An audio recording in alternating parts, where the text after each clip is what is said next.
Welcome to A Week in Pixelverse. Tonight I am talking about why I love fighting games. Now, to preface this, some of you might have heard a part of this story when listening to the interview I did with the Checkpoint show, but I wanted to elaborate it on more because I just didn't cover a lot of the stuff about fighting games that I wanted to talk about. It was really just that surface level first interaction. Not really the first, but really the first one that made an impression on me. So I'll retell the story right now. Essentially, it was when my brother purchased Soul Calibur 2, and he wanted to hoard the game for himself for a while. He didn't, purchase it with his own money. This was middle school. We were young. We didn't have our own money. And he just wanted to own the game himself for a month because it was his and didn't let me play it at all. After basically playing it non-stop for an entire month, he finally let me play in versus mode, went in very confident that he was just going to completely wash his little brother and win every round. But I chose Keelik and I learned how to spam very quickly, and that, got me to winning. And it was because of that I fell in love with fighting games. And I really fell in love with Soul Calibur in particular. That doesn't mean I didn't play a bunch of other fighting games when I was younger, when the other consoles were more popular.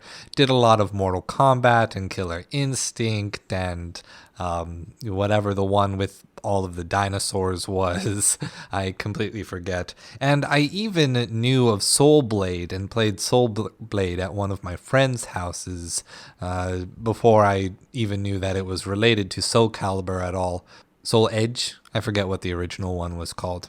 But I played a lot of Soul Calibur, and eventually, when I went on to make the video game club at my high school, because of course I started a video game club, literally everyone started a video game club, the main game that we would play would be Soul Calibur 3, and it was basically because of that club and because of my initiative to do that I really had a social group the last couple years of being in high school, because as you may have heard me talk about before, I'm high-functioning autistic, and it took me a very long time, years and years, to get to the point of being able to socialize with people, and fighting games were a very easy medium for me to sort of bridge that gap of that lack of being able to express myself socially, verbally, being unable to read social cues,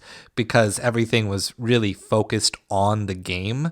It could be isolated down to the sportsmanship of it and the one-upsmanship and just rules of etiquette in terms of who got to play the next round.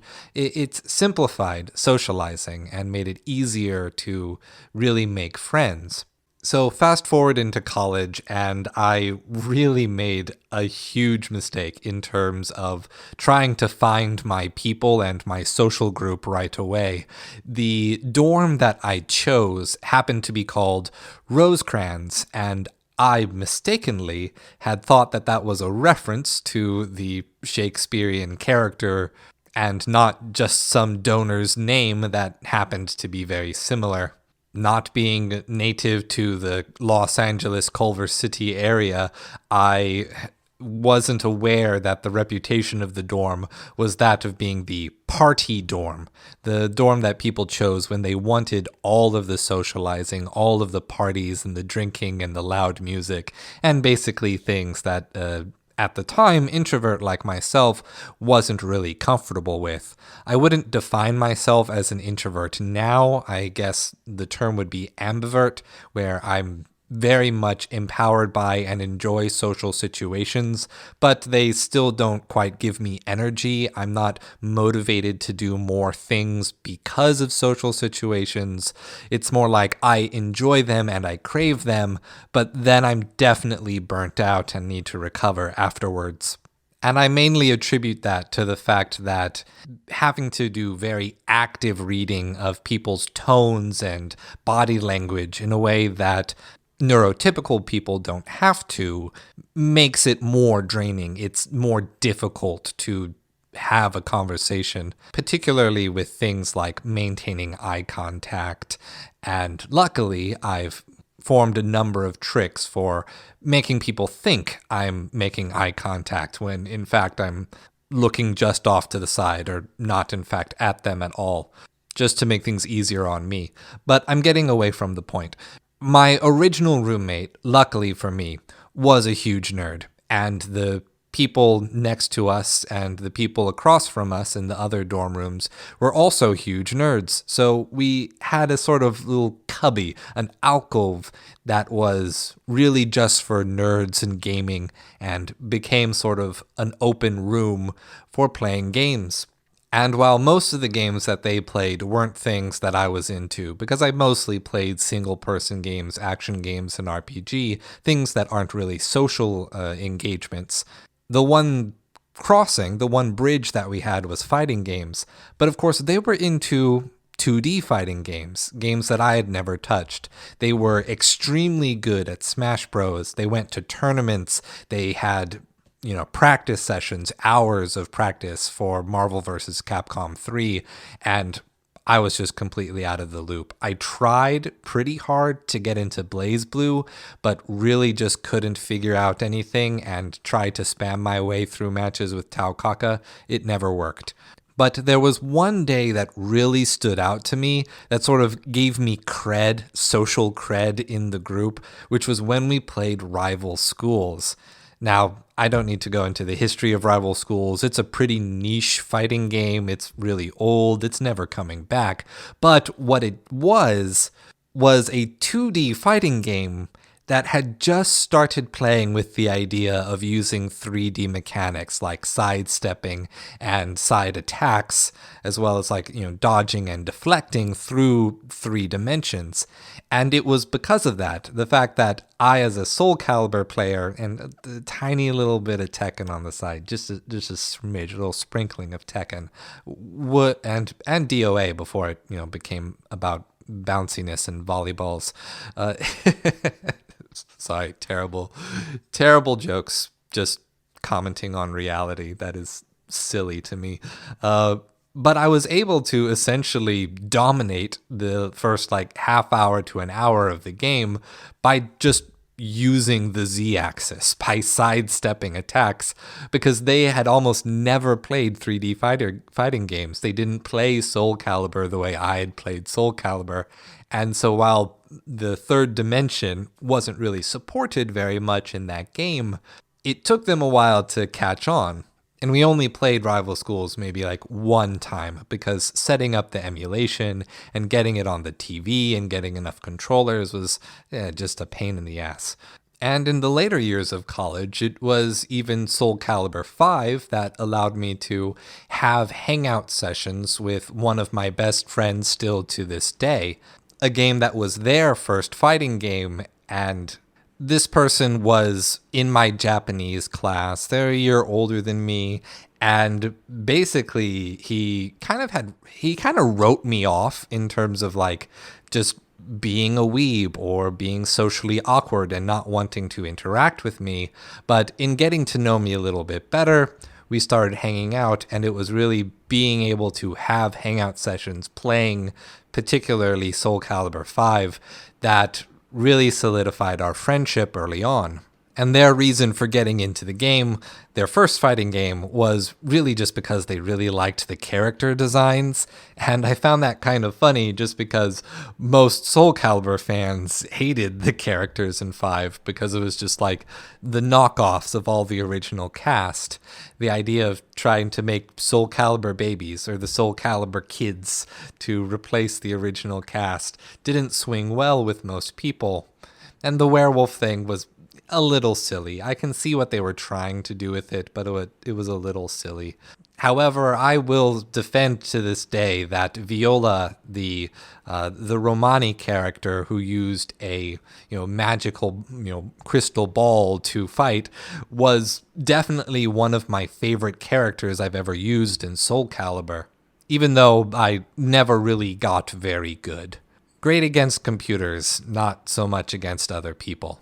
So to really hit the nail on the head here, the thing that fighting games gave to me, the reason I value them so much, is because they basically allowed me to socialize and allowed me to learn the rules of socializing with people, of interacting with people in a structured way. It bridged that gap so that I could then use what I learned interacting with people in other social situations.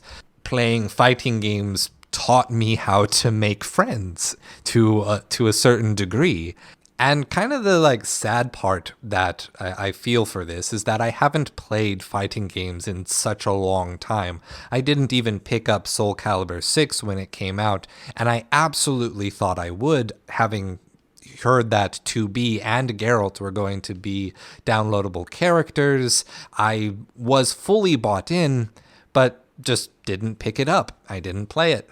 I didn't play 4 either. I kind of missed the boat on Soul Calibur 4 too, sort of in a transition period between high school and college. It didn't really come up.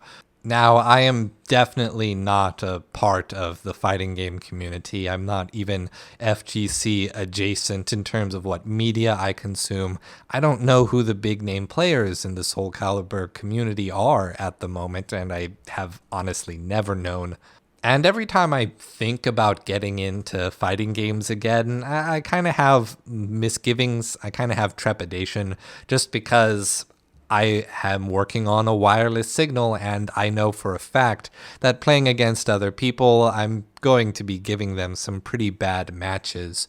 Not in terms of fighting a unskilled opponent, because of course that's going to be the case when you enter into a new game. It's going to take time to build up any ability or any sense of being able to read other players. I mean, just literally the connection won't be good, and they won't be able to do what they've been practicing. I won't be able to do what I'm practicing, or even if I am, my connection will give me an unfair advantage because of how poor it is. Or, an unfair disadvantage. It just kind of depends how it shakes out. And I have no idea if Soul Calibur 6 has really strong rollback netcode that could address that issue. I would assume it doesn't, just because it came out before rollback netcode really became a sticking point, a talking point for fighting games in Japan, which is only just happening this year, late end of 2020, but this year. And weirdly enough, the thing that I really loved about fighting games, outside of character creation, of course, was the story modes. And I always thought that fighting games' potential to create very divergent story paths made some unique opportunity for telling stories. Though the ones that are famous for telling stories really do get out of hand with just how much fluff, how much divergent content that isn't canon, that isn't true, actually takes place. I'm talking your Guilty Gear and your BlazBlue storylines. There was even this one night that I was hanging out with a friend in college who was showing me BlazBlue for the first time, and I was just like, yeah, let's just jump into story mode and see what happens. And purely by accident, we did 1 or 2 matches against a computer and chose a dialogue option that put us in a joke storyline for a bad ending that took, I kid you not, 6 hours to click all the way through. His dorm mate left for some college party and came back before we were done. So we ended up not even playing BlazBlue at all for the whole night. It was ridiculous. But, a cherished memory nonetheless. So that's it, really. That's all the reasons that I really like fighting games, and I just wanted to talk about it in a, short, casual way. But that's really everything I have to say about loving fighting games, and I'd really like to get back into it, so if you're interested in seeing me play some fighting games on the channel, make sure to let me know. I could very easily pick up Soul Calibur 6 and just start playing through the story to see, little story bits, if they have them. I don't even know if Soul Calibur 6 has the same kind of story mode interactions, that the previous Soul Caliburs had, because it was kind of done away with in 5. 5 was really linear and very different, and not really to my taste, but I enjoyed it for what it was. Anyway, better cut here before I start rambling. If you liked the video, make sure to actually like it on the button, hit the subscribe button as well, and I will see you next time. Bye-bye. Oh, and also stay true.